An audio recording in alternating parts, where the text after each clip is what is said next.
अस्सलाम वालेकुम students. Welcome to Grow Minds Academy. आज हम फंडामेंटल राइट्स फंडामेंटल ड्यूटीज के बारे में पढ़ेंगे। इंडियन कॉन्स्टिट्यूशन अपने हर सिटीजन यानी नागरिक को गारंटीड फंडामेंटल राइट्स देता है, जो कॉन्स्टिट्यूशन के पार्ट 3 में लिखा गया है। कॉन्स्टिट्यूशन एक बुक ऑफ लॉ है। इसमें देश के रूल्स लॉज लिखे गए हैं जिन्हें हर इंडियन सिटीजन को फॉलो करना ज़रूरी है।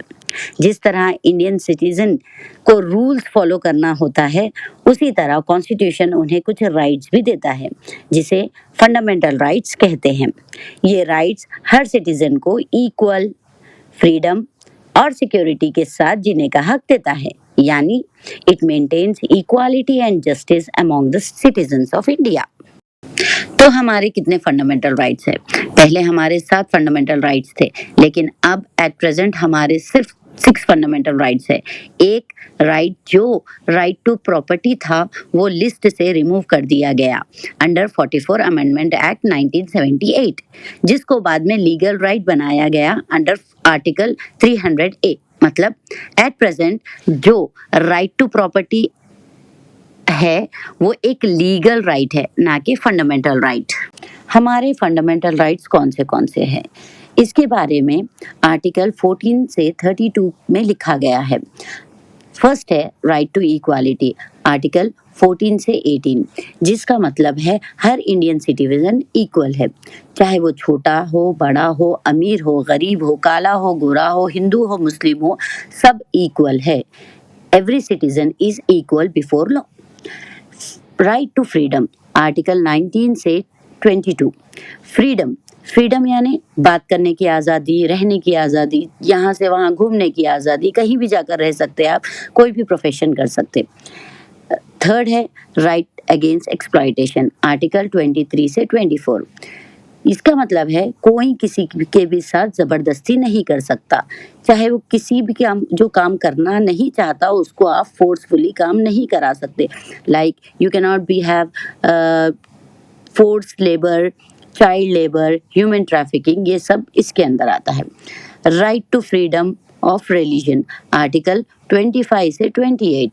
इसका ये मतलब है कि आप कोई भी रिलीजन को फॉलो कर सकते हैं, आपके ऊपर कोई ज़बरदस्ती नहीं है। आप जो भी रिलीजन में कन्वर्ट होना चाह रहे हो उसके अंदर आप कन्वर्ट हो सकते हैं। Cultural and educational right, article 29 से 30। ये राइट आप माइनॉरिटीज़ के हक़ के लिए है। माइनॉरिटीज़ की लैंग्वेज, उसके कल्चर, एजुकेशन को प्रोटेक्ट करता है। Right to constitutional remedy, article 31 and 32। इस रेमेडी को डॉक्टर B.R. अम्बेडकर ने heart and soul of the constitution कहा है, क्योंकि अगर कोई भी फंडामेंटल राइट आपकी वायलेट होती है तो आप इस फंडामेंटल राइट को यूज कर कोर्ट तक जा सकते हैं। फंडामेंटल ड्यूटीज, इंडियन कॉन्स्टिट्यूशन में करंटली 11 फंडामेंटल ड्यूटीज लिखे हैं जिसे हर इंडियन सिटीजन को फॉलो करना चाहिए। कॉन्स्टिट्यूशन में आर्टिकल 51A के पार्ट 4A में इसके बारे में दिया गया है। 1950 कॉन्स्टिट्यूशन में सिर्फ फंडामेंटल राइट्स ही दिए गए थे। बाद में 1976 में 42nd अमेंडमेंट के थ्रू फंडामेंटल ड्यूटीज को कॉन्स्टिट्यूशन में लाया गया। ये फैसला 1975-77 के इंटरनल इमरजेंसी के दौरान लिया गया था। 1976 में 42nd अमेंडमेंट एक्ट के ज़रिए जब फंडामेंटल ड्यूटीज़ को कॉन्स्टिट्यूशन में ऐड किया गया, तब सिर्फ 10 यानी 10 फंडामेंटल ड्यूटीज़ ही थे। 11th फंडामेंटल ड्यूटी को 86th कॉन्स्टिट्यूशन अमेंडमेंट एक्ट 2002 के ज़रिए ऐड किया गया। फंडामेंटल ड्यूटीज़ क्या है? हमें अपने कॉन्स्टिट्यूशन की, नेशनल सिंबल्स की, नेशनल एंथम की, नेशनल सॉन्ग, नेशनल फ्लैग, सबकी रिस्पेक्ट करना चाहिए। हमें अपनी इंटीग्रिटी, यूनिटी को प्रिजर्व रखना चाहिए, प्रोटेक्ट करना चाहिए। हमें एक दूसरे के साथ प्यार मोहब्बत से रहना चाहिए। हमें रिच हेरिटेज लाइक हमारे पुराने ज़माने की जो चीज़ें हैं, हमारा कल्चर है, उसको प्रिजर्व करके रखना चाहिए। हमें साइंटिफिकली सोचना चाहिए। हमारे आसपास जितने भी बच्चे प्रमोट करना चाहिए। हमें हर काम अच्छी तरह से एक्सेलेंस के साथ करना चाहिए। हमें अपनी कंट्री को डिफेंड करना चाहिए, उसकी इंसल्ट नहीं करना चाहिए। And the last two important, हमें अपनी पब्लिक प्रॉपर्टी को प्रोटेक्ट करना चाहिए एंड एनवायरनमेंट को प्रोटेक्ट करना चाहिए।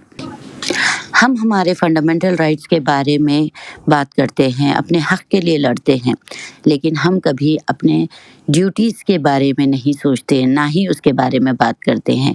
फंडामेंटल ड्यूटीज़ एक रिमाइंडर है आपको ये बताने के लिए, ये आपकी कंट्री है, यहाँ की हर चीज़ आपके लिए है, आप इस कंट्री के सिटीज़न हैं। If you really like the video, follow for more educational and meaningful content. Keep learning, keep growing. Thank you.